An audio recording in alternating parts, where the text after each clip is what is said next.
Gedirik TikTok videosu çekmeye, onu shortsa da atacağım. Hansı video? 100 qramlıq əsnat, o balaca möcüzə, 7 bala Məryəm, hər dərdimizə çarə.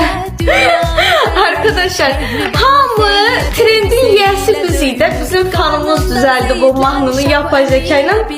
Bizden başka hamı çəkdi lağı, düz onlar lağı qoymaq məqsədilə çəkdilər.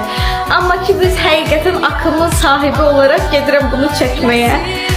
Bir de şeydir, o videoları lağ məqsədi ilə və yaxud da gülmək məqsədi ilə çəkənlər qalsın bir qırağa. Yorumlarda əsnad üçün düzəltdiyiniz, nə bilim Rabiyə üçün falan düzəltdiyiniz stikerləri görmədim, sanmayın. Amma və lakin durub hər hürənə daş atmaq əvəzinə Allah'a həvalə elədim. Əmin olun ki, sırf uşaqların qəlbini qırmaq məqsədi ilə o stikerləri atanlar var ha. O anasız uşaqların o stikerləri görəndə bir qram böyle ürəklərində kədər yaranıbsa, Allah onun cavabını çox qəşəng verəcək sizə. Ona görə mən heç şey eləmədim. Adı nədir? Baş qoşmadım. İndi gedirik o videonu özümüz çəkməyə. Haydi. Uşaqların heç birinin xəbəri yoxdur. 100 qramlıq əsnad çəkəcək.